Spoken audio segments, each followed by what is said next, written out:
Meus prezados irmãos, minhas prezadas irmãs, estamos mais uma vez iniciando a nossa reunião de estudos evangélicos e doutrinários no nosso querido solar, ainda na forma virtual, em razão da situação de afastamento social que estamos todos vivenciando por força da pandemia que acometeu todo o planeta.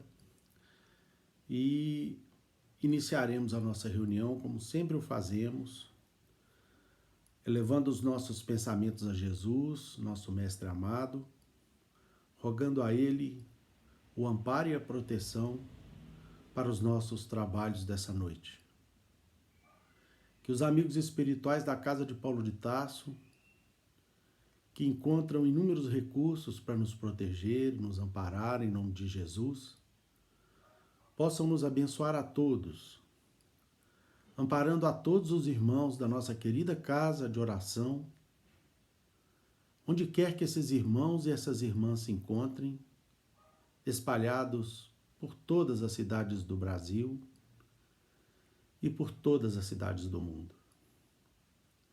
Rogamos a Jesus que ampare a cada família espírita cristã, a fim de que essa família possa se transformar num contraponto correto e fiel do pessimismo, das interpretações equivocadas, dos falseamentos, da onda de pessimismo que muitas vezes assola a humanidade, e que cada espírita cristão, munido do Evangelho de Jesus, possa se transformar num amigo do progresso humano, estendendo a luz onde haja as trevas, o amor onde se encontra o ódio, a solidariedade onde se encontra o egoísmo, o amparo onde estiver a omissão e o desejo sempre constante de rogar a Deus, nosso Pai de infinito amor e bondade, que continue nos abençoando, abençoando a humanidade inteira, rogando ainda que a nossa casa de oração, estudo e trabalho permaneça firme em seu sustentáculo do Evangelho de Jesus e que em breve possamos todos retornar com saúde e em segurança, para que voltemos das nossas lides naquela casa que tanto amamos. E que Paulo de Tarso, o correto discípulo de Jesus, possa rogar ao Cristo por todos nós, trabalhadores da última hora. Pai nosso que estais nos céus, santificado seja o vosso santo nome. Venha a nós o vosso reino, seja feita a vossa vontade, aqui na terra como em todo o universo. O pão nosso de cada dia nos dai hoje, Pai. Perdoai, Senhor, as nossas dívidas, assim como perdoamos os nossos devedores. Não nos deixeis cair em novas faltas, livrai-nos de todo mal, que assim seja. E em nome de Deus, de Jesus, nosso Mestre amado, de Paulo de Tarso, nosso querido patrono, dos nossos amigos e benfeitores espirituais, estamos iniciando mais um estudo doutrinário e evangélico, na santa e bendita paz do Senhor, que assim seja. Meus caríssimos irmãos, nós temos hoje do Evangelho segundo o Espiritismo, capítulo 4, item 5, que trata o capítulo 4 trata do famoso ensinamento de Jesus, que ninguém poderia ver o reino de Deus se não nascesse de novo. E Jesus teve um encontro significativo com um dos maiores doutores da lei naquele tempo, que foi Nicodemos, que dizem as tradições evangélicas, era um homem correto, mas repleto ainda dos preconceitos e impregnado das bonanças, das benesses e ao mesmo tempo dos preconceitos que os rabinos, que eram a nata da sociedade judaica, ainda traziam em seus corações. Mas ele se impressionou com os ensinos de Jesus e procurou Jesus à noite para, especialmente, se inteirar do ensino sobre essa expressão que o mestre cunhara, prometendo que ninguém veria o reino de Deus se não nascesse de novo. Então conta-nos o evangelista João que entre os fariseus havia um homem chamado Nicodemos, senador dos judeus, que veio à noite ter com Jesus e lhe disse: Mestre, sabemos que vieste da parte de Deus para nos instruir como um doutor, porquanto ninguém poderia fazer os milagres que fazes se Deus não estivesse com ele. Jesus lhe respondeu: em verdade digo-te, ninguém poderá ver o reino de Deus se não nascer de novo. Disse-lhe Nicodemos: como pode, Senhor, nascer um homem já velho? Pode voltar e entrar no ventre de sua mãe para nascer uma segunda vez? Respondeu-lhe Jesus: em verdade digo-te, se um homem não renascer da água e do Espírito, não pode entrar no reino de Deus. O que é nascido da carne é carne, e o que é nascido do Espírito é Espírito. Não te admires de que eu tenha dito ser preciso que nasças de novo. O Espírito sopra onde quer, e ouve a sua voz, mas não sabes de onde ele vem, nem para onde vai. O mesmo se dá com todo homem que é nascido do Espírito. Respondeu-lhe Nicodemos: como pode isso fazer-se? Jesus lhe observou: pois que és mestre em Israel e ignoras essas coisas? Digo-te em verdade, que não dizemos senão o que sabemos, e que não damos testemunho senão do que temos visto. Entretanto, não aceitas o nosso testemunho. Mas se não me credes, quando vos falo das coisas da terra, como me crereis quando vos fale das coisas do céu? Esse fato ímpar da sociedade foi transcrito por João Evangelista, no capítulo 3, versículos 1 a 12. Nós temos ainda, meus irmãos, para o estudo dessa noite, do Livro dos Espíritos, a pergunta 166 que Allan Kardec faz ao Espírito da Verdade. E que diz o seguinte, que inicia o capítulo 4 da pluralidade das existências, aqui do Livro dos Espíritos. Como pode a alma, que não alcançou a perfeição durante a vida corpórea, acabar de depurar-se? Resposta: sofrendo a prova de uma nova existência. Como realiza essa nova existência? Será pela sua transformação como espírito? Resposta: depurando-se, a alma indubitavelmente experimenta uma transformação, mas para isso, necessária lhe é a prova da vida corporal. Pergunta: a alma passa então por muitas existências corporais? Sim, todos contamos muitas existências. Os que dizem o contrário pretendem manter-vos na ignorância em que eles próprios se encontram. Esse é o desejo deles. Outra pergunta: parece resultar desse princípio que a alma, depois de haver deixado um corpo, toma outro, ou então que reencarna em novo corpo? É assim que se deve entender? Evidentemente. Bom, meus irmãos, nós temos aqui a resposta dos espíritos à pergunta de Allan Kardec a respeito das experiências que o espírito deverá ter em várias vidas corpóreas, a fim de que ele possa depurar-se. Muito bem. Jesus, quando chegou a Galiléia para realizar o seu trabalho inalcançável por qualquer criatura humana, insuperável por qualquer criatura humana, em todos os tempos do nosso planeta, passados, presentes e certamente futuros, como que Jesus, que veio promover o reino de Deus e sua justiça, como que ele encontrou o mundo? Encontrou o mundo mergulhado em diversas contradições. Inclusive, nos comentários do nosso irmão Haroldo Dutra a respeito da missão de Jesus aqui na Terra, nós encontramos, inclusive, esses relatos. E nós vamos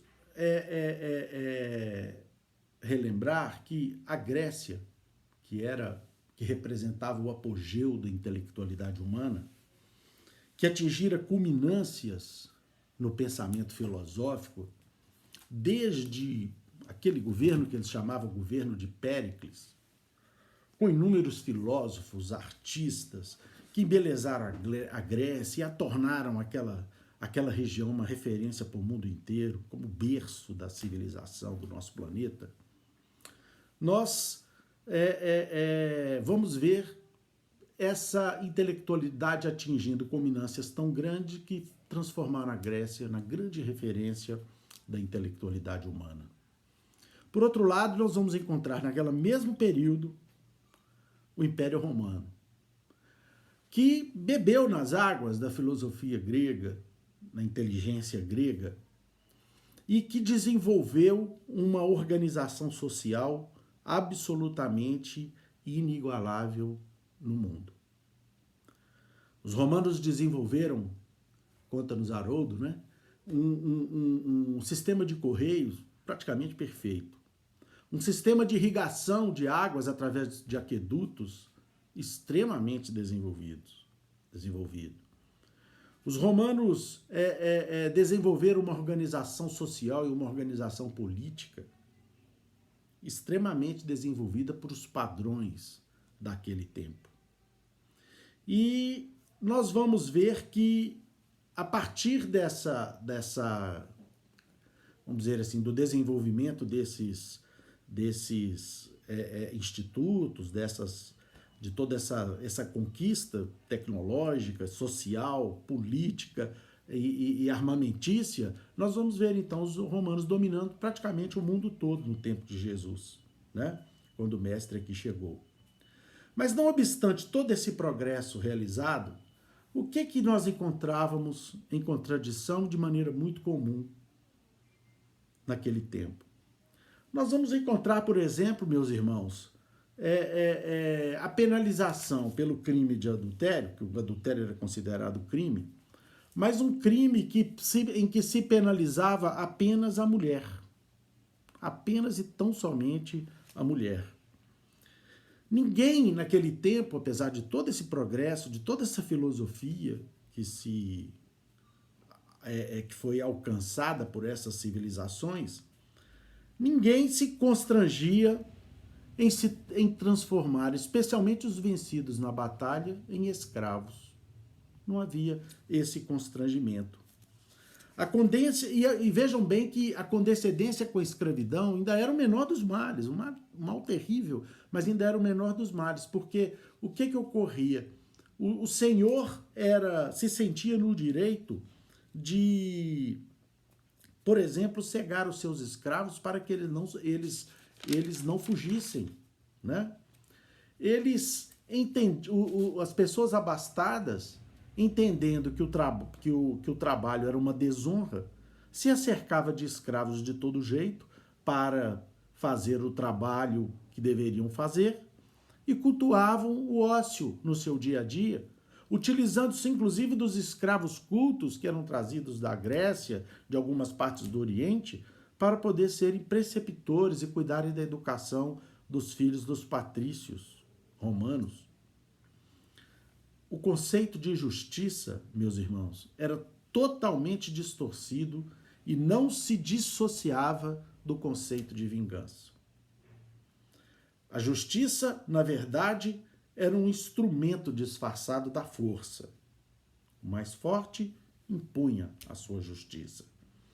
Isso se dava no conceito coletivo das sociedades, mas como também se dava individualmente entre as criaturas.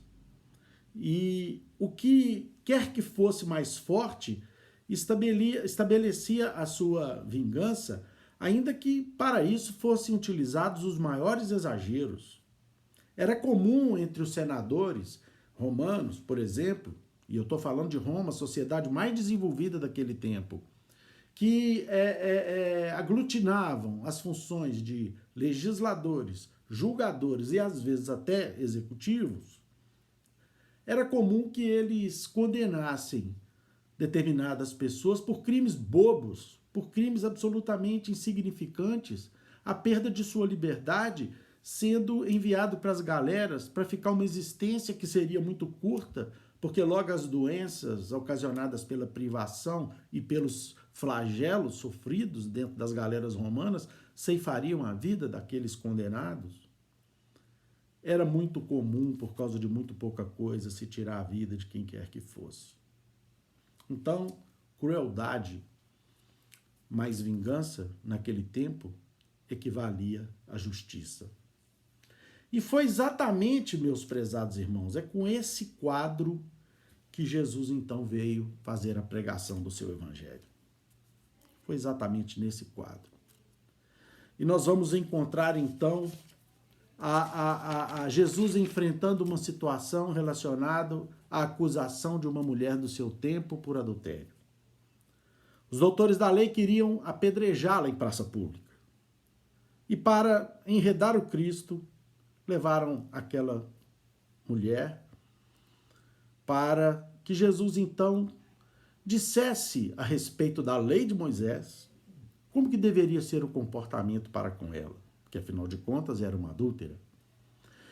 E nós vamos relembrar que a resposta de Jesus mudou para sempre o conceito de justiça na humanidade.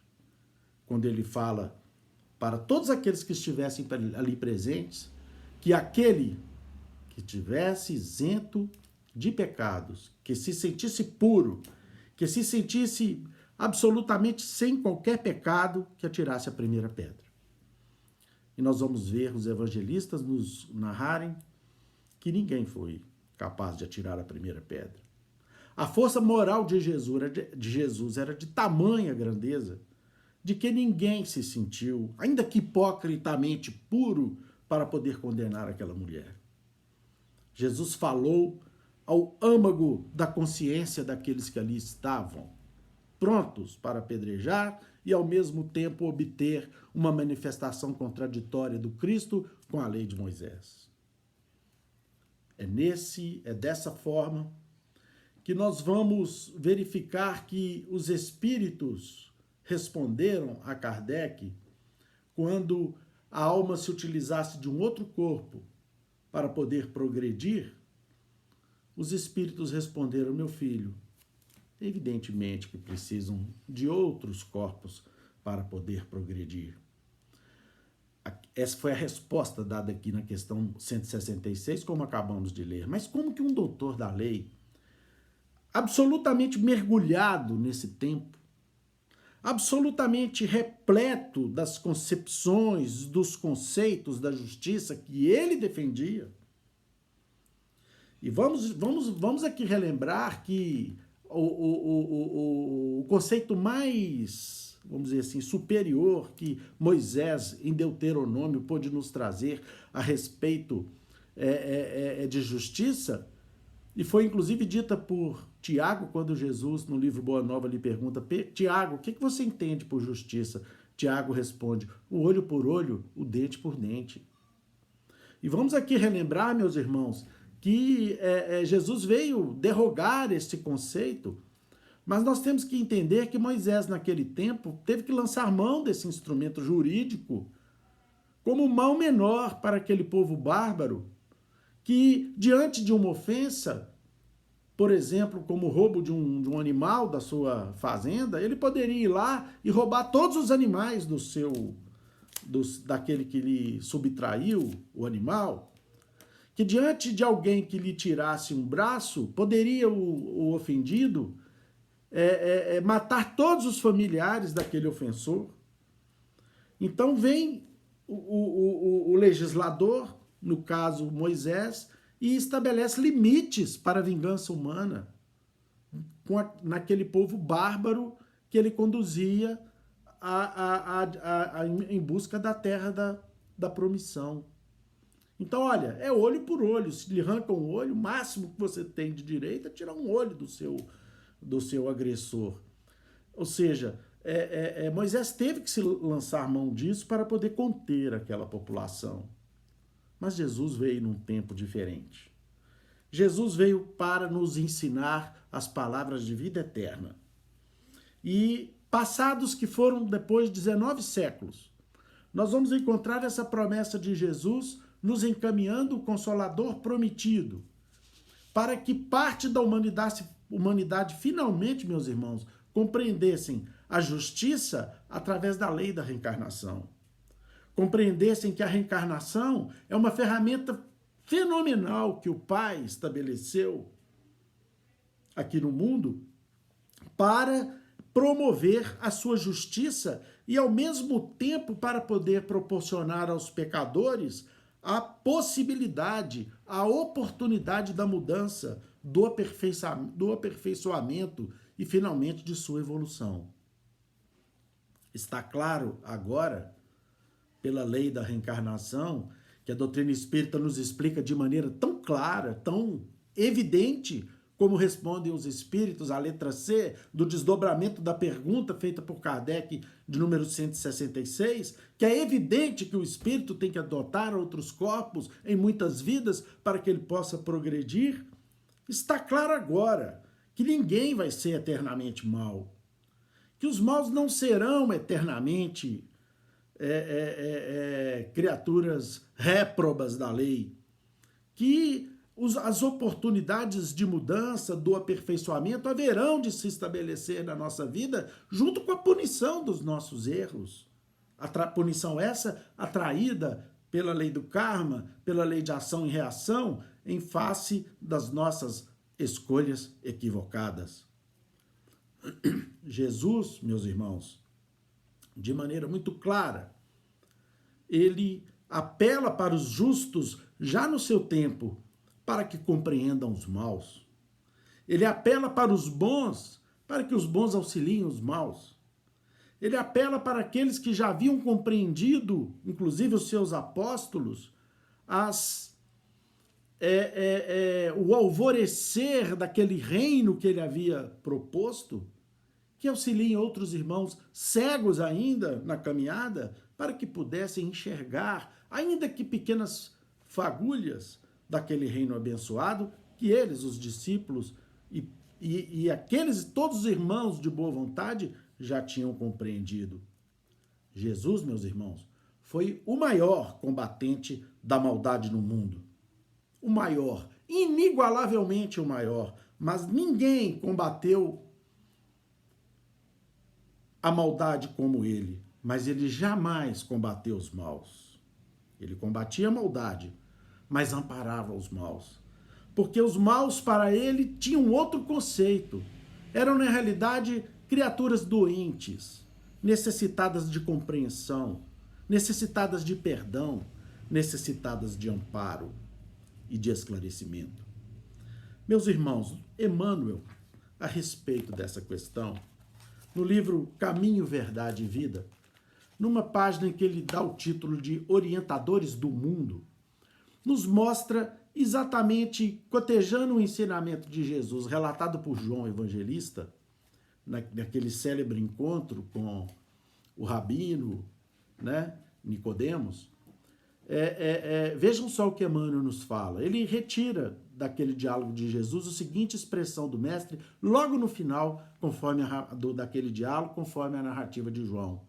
Respondeu-lhe Jesus: és mestre em Israel e não sabes disso? É muito comum nos círculos religiosos, notadamente nos arraiais espiritistas, o aparecimento de orientadores do mundo reclamando provas da existência da alma. Nós todos somos defrontados com essas indagações. Mas como é que a alma de fato existe? Qual é a prova se eu não vejo? Alguns cientistas que se acham muito intelectuais reclamam da possibilidade de medir-lhe, de sentir-lhe, de lhe ver. Reclamam que não existem sequer vestígios físicos mensuráveis de sua existência. E muitas vezes os espíritas ficam um pouco preocupados, gente, às vezes até por dificuldade, né? Em face dos estudos ainda não muito aprofundados ou da capacidade de argumentação ainda não tão desenvolvida, mas isso não é o mais importante. O mais importante é nós, independente da condição que tenhamos de exteriorizar os ensinamentos que nós já sentimos, que nós já acreditamos e sentimos, isso é que importa. aqueles que não desejam se convencer, releguemos eles ao tempo e a Deus. Não precisamos nos preocupar com aqueles irmãos que muitas vezes nos abordam sem querer ser convencidos. Nicodemos aqui ainda acredito que tinha o desejo de compreender, mas ele no fundo, não ia se deixar, vamos dizer assim, convencer pelos ensinos de Jesus. Tanto que Jesus não perdeu tempo com ele. Quando Jesus deu a explicação pacientemente a respeito da necessidade da volta do Espírito ao mundo e da diferenciação que existe entre espírito e carne, como ele bem explica aqui, e Nicodemos ainda pergunta, mas como isso é possível? Ele fala, meu filho, você é mestre, se você é mestre em Israel e não sabe dessas coisas, né? Ou seja, o tempo, meu amigo, vai te explicar isso, como de fato, com certeza explicou, devendo ser Nicodemos hoje um auxiliar do Cristo no processo de transformação do nosso mundo. Continua Emmanuel, tempo virá em que semelhantes inquirições serão consideradas pueris. Esse tempo já chegou, meus irmãos. São milhões os espíritas que no mundo inteiro já compreendem de maneira muito fluida, de maneira muito clara, a necessidade da reencarnação para que nós possamos corrigir os nossos defeitos. A reencarnação como instrumento divino, como instrumento de amor divino. A reencarnação como um instrumento necessário ao nosso progresso e ao progresso da humanidade. A reencarnação como explicação justa e lógica para as discrepâncias e desigualdades do mundo que nenhuma outra teoria ou religião pôde explicar no passado. Tempo virá em que semelhantes inquirições serão consideradas pueris, porque afinal, esses mentores da política, da educação, da ciência, estão perguntando no fundo se eles próprios existem. Ou seja, as indagações que muitas vezes esses falsos intelectuais nos colocam, muitas vezes de maneira irônica, são indagações que dizem respeito à essência de sua existência. Como que alguém pode viver aqui no mundo imaginando que essa vida aqui é única? Como dizem uns, inclusive poetas e escritores, dizendo que a vida é uma só e que provem para eles que seja diferente. A vida dá uma safra apenas, alguns outros dizem.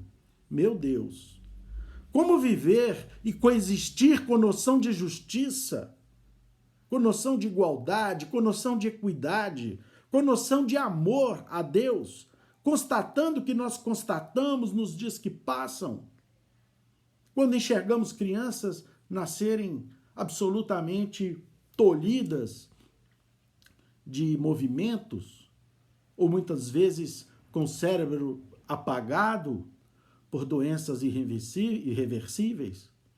Como esclarecer as diferenças brutais que ainda povoam o nosso mundo entre nações que morrem por excesso de abastança e outras que morrem por não terem possibilidade de usufruírem dos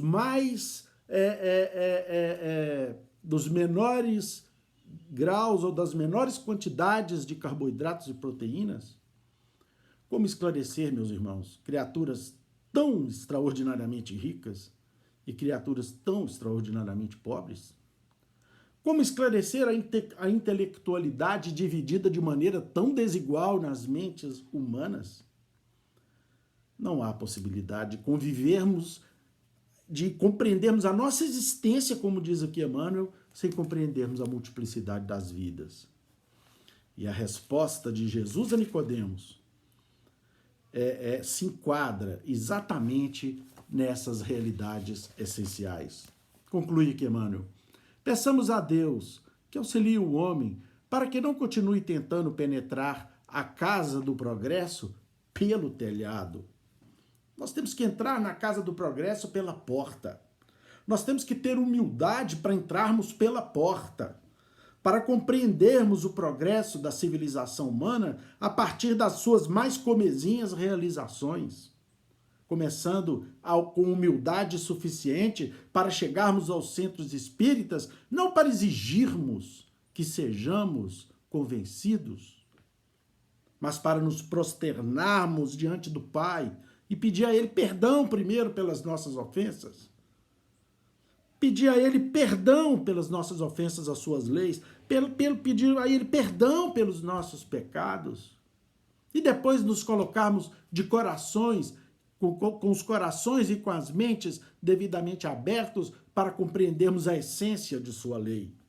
E não ficarmos aí perambulando como criaturas dotadas de tamanha inteligência que não nos cabe indagar a respeito dessas situações que, quando muito, legamos apenas ao terreno da religiosidade. Quantas e quantas opiniões de irmãos nossos que falam, não, essa questão de reencarnação, eu não entro nisso, isso é questão de religião.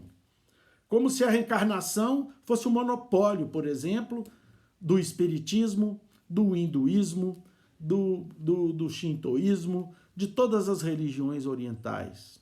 A reencarnação, meus irmãos, é pregada em todos os tempos do mundo, desde os antigos egípcios, que para que as pessoas começassem a entendê-la, explicavam a reencarnação pelo seu lado punitivo, através da metempsicose, passando pelos gregos, que pregavam a paligenese, e em todos os tempos, todos os magos e todas as pitonisas falavam de seres que voltavam ao mundo. Jesus apenas ratificou esse conhecimento, demonstrou o amor que Deus tem pela humanidade, falou de maneira muito clara, segundo o evangelista João, que estamos aqui a estudar essa noite, que ninguém voltaria ao reino iria ao reino de Deus se não voltasse de novo. Mais claro que isso, só desenhando na areia, como Cristo fez, para que os pecadores e adúlteros do seu tempo olhassem para dentro de sua consciência e deixassem aquela mulher seguir o seu caminho. Por esse motivo, a resposta de Jesus aplica-se com acerto às interrogações dos instrutores modernos.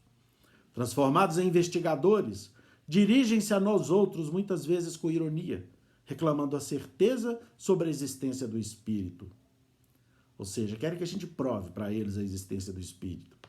Entretanto, eles orientam os outros e se introduzem na vida dos nossos irmãos em humanidade. Considerando essa circunstância e se tratando de problema tão essencial para si próprios, é razoável que não perguntem, porque já deveriam saber. Ou seja, é quase que se fosse possível nós respondermos a esses irmãos, mas você se julga tão intelectual e não sabem disso? Como é possível? Meus irmãos, nós estamos numa outra, com outros desafios. O desafio do convencimento dos céticos e dos materialistas precisa ser feito muito menos com discursos e muito menos com a retórica do nosso conhecimento espírita. Precisa ser feito com os nossos exemplos. Isso é fundamental. Nós transformaremos o mundo com os nossos exemplos, que lamentavelmente nem sempre são os mais identificados com a moral que nós já acreditamos. É preciso, meus irmãos, que nós, pregando com exemplo, tenhamos a convicção de que cada um vem a seu tempo.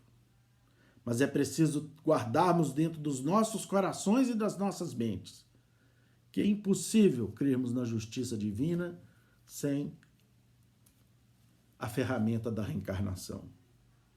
E que nós seremos aquinhoados no mundo espiritual com a resultante dos nossos esforços para nos transformarmos aqui na Terra. E certamente seremos chamados a participarmos de outras vidas para que, recomeçando do ponto em que paramos, possamos crescer, possamos evoluir, possamos dar melhores exemplos ainda para transformarmos outras gerações, para que elas compreendam finalmente aquilo que nós, graças a Deus, já compreendemos nessa encarnação. E terminando a minha participação na nossa abençoada reunião dessa noite, nós lembraríamos inicialmente Allan Kardec, que fez questão que fosse inscrito no seu túmulo, lá no cemitério La Père-Lachaise, na cidade de Paris, a inscrição que todos que para ali se dirigem enxergam: nascer, viver, morrer, renascer ainda e progredir sempre, tal é a lei. E, finalizando a minha participação, eu lembraria também o nosso inesquecível Chico Xavier. Embora ninguém possa voltar atrás e fazer um novo começo, qualquer um, absolutamente qualquer um, pode começar agora e fazer um novo fim. Que Jesus nos abençoe, meus irmãos. Uma boa noite.